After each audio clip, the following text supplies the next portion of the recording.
নমস্কাৰ গুৰুমণ্ডলী, এটি নতুন শিক্ষামূলক ভিডিঅ'ৰ সৈতে মই বিশ্বজিতে স্বাগতম জনাইছোঁ ৰামধেনু এডুকুলে। বিদ্যাঞ্জলি ভাৰত চৰকাৰৰ শিক্ষা বিভাগৰ এক গুৰুত্বপূৰ্ণ আঁচনি। ই এখন স্কুল এডুকেশ্যন ভলণ্টিয়াৰ প্ৰগ্ৰেম আৰু এই প্ৰগ্ৰেমৰ অধীনত আপোনালোকৰ বিদ্যালয়ৰ এলেকাধীন আঞ্চলিক ৰাইজ, প্ৰাক্তন ছাত্ৰ ছাত্ৰী আদিয়ে আপোনালোকৰ বিদ্যালয়লৈ স্বইচ্ছাই যিখিনি দান বৰঙণি আগবঢ়ায়, এই দান বৰঙণিখিনি আমি কি কৰিব লাগে, বিদ্যাঞ্জলি পৰ্টেলত আমি ইয়াৰ তথ্য সন্নিৱিষ্ট কৰিব লাগে।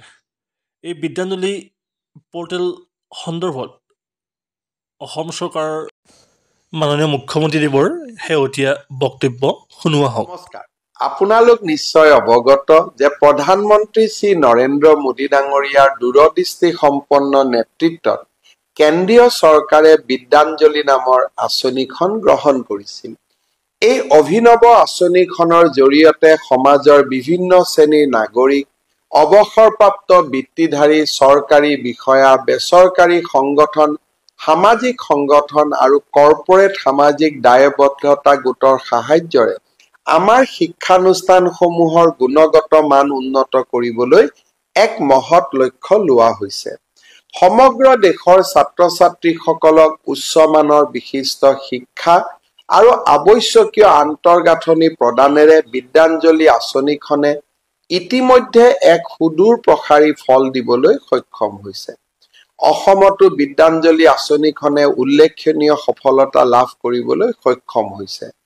বিদ্যাঞ্জলি আঁচনিৰ পৰ্টেলত ৯৯% চৰকাৰী আৰু প্ৰাদেশিকৃত শিক্ষানুষ্ঠানে পঞ্জীয়ন কৰাৰ লগতে ৫৭,৯০৭ গৰাকী নিষ্ঠাবান স্বেচ্ছাসেৱকে আঁচনিখনত সক্ৰিয়ভাৱে অংশগ্ৰহণ কৰিছে।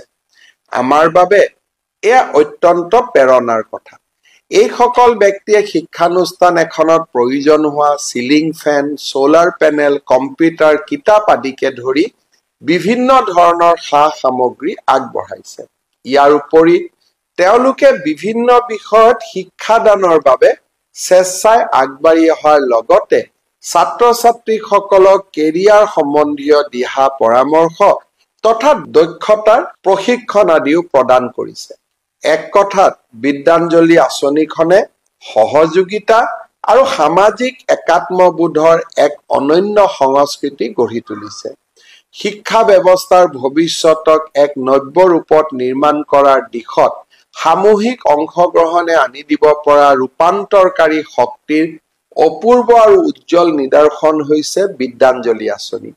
এনেকৈ আমি নিজে আমাৰ নিজৰে সন্তানসকলৰ মংগল কামনা কৰা আঁচনিখনৰ নামেই হৈছে বিদ্যাঞ্জলি। সেয়েহে মই শ্ৰদ্ধাৰ অসমবাসীক এই আঁচনিৰ অংশীদাৰ হ'বলৈ বিনম্ৰ আহ্বান জনালো। আহক, সমাজৰ উজ্জ্বল ভৱিষ্যতৰ হকে আমি সকলোৱে এই আঁচনিখনৰ অধীনত স্বেচ্ছাসেৱক হ'বলৈ আগবাঢ়ি আহোঁ আৰু আমাৰ শিক্ষানুষ্ঠান আৰু ছাত্ৰ ছাত্ৰীসকলৰ মংগল যাত্ৰাত নিজকে জড়িত কৰোঁ। বহুত বহুত ধন্যবাদ।